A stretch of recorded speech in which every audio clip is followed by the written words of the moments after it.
share an experience in my life which completely changed my life, completely changed the direction of my life.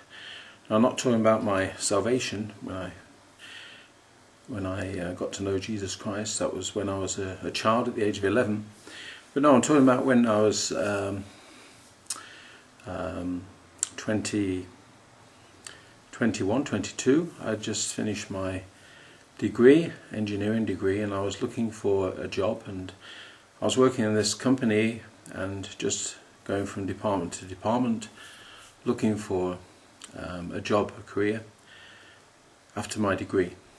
So I was in a department, a sales engineering department, and as the new guy there in the department, they used to give me different duties to do.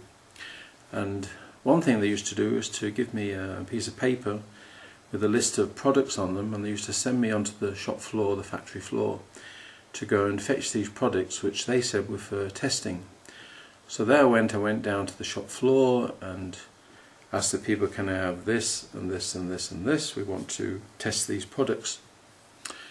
Well, I did this several times, and then once I was listening to the colleagues and I found out that these products were actually not being tested, but they were being stolen, that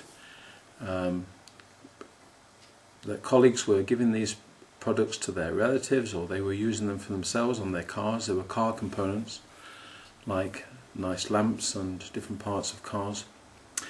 So they were stealing these products and pretending that they were for testing. So anyway, when I found out, the next thing that happens was that one of the colleagues came to me and said, "Can you, Robert, can you please go and get these products, please, for testing?" I said, "Well, no, actually no." He said, "What?" I said, "Well, I've just heard that these products are not for testing but being stolen, and I'm a Christian, and stealing's against God's law, and also lying, saying these are test products." So he said, "Okay." Anyway, the next thing I heard within an hour is that the boss wanted to see me, and the boss's name was Mr. King.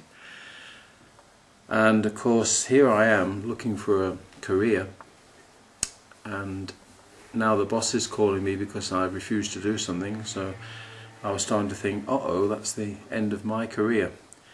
What does he want to say? So I just prayed and left it to the Lord. Anyway, I went to his office, big office, and he invited me in. I sat down and he said, "Mr. Young, I hear that you are not doing your job as demanded." I said, "Well, what do you mean?" He said, "Well, colleagues said you didn't go and fetch some products from the shop floor." I said, "Well, if you call stealing and lying doing my job, well, you're right. I'm not doing that yet." He said, "Why not then?" I said, "Well, I'm a Christian. I don't believe in stealing. I don't believe in lying. And this can't be right." So anyway, he said, "Well," he said, "everybody does it here. It's all in the budget and everything. It's okay." I said, "Well, it's lying and it's stealing as far as I'm concerned, and I'm not going to do it." So he was discussed a little bit, and then suddenly he said, "Well, Mr. Young, I'd like to just say something to you." So I thought, uh-oh, what's coming now? So he said, "Well, I'll just admit to you that my brother is a minister in a church, and I understand exactly the way you think about this, and I think we'll do something different with you. What I suggest is I've heard that they're looking for another young student in another department, and I'd suggest that we move you there. Is that okay?" I said, "Yeah, great, sounds okay." So that was what happened. They moved me to this great new department. It was a new development department, and they wanted somebody to come and do programming and PL1 and IMS and database and everything.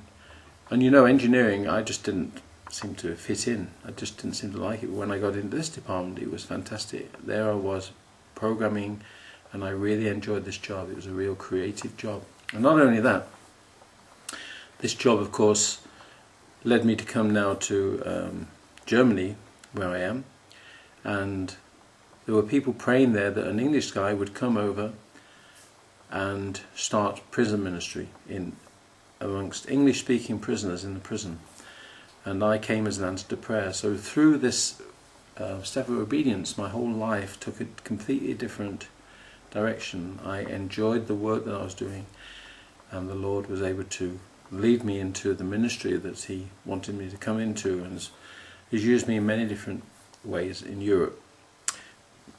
And this all came about because I got into computing through obeying God's will. You know, there was something else happened after this conversation, that Mr. King had a boss above him and everybody feared him. And this guy, this boss, came to me later, tugged me on the shoulder and said, "Mr. Young," he said, "I really respect your courage." He said, "I've been too involved in this situation here myself to be able to say anything about it, but you come along and say this is all wrong, and I really respect your courage." That was an amazing thing. So especially you young people, just obey the Lord in whatever you do in your jobs, and the Lord will direct you and maybe completely change your life for the better, and He will really bless you. We have to be obedient. Amen.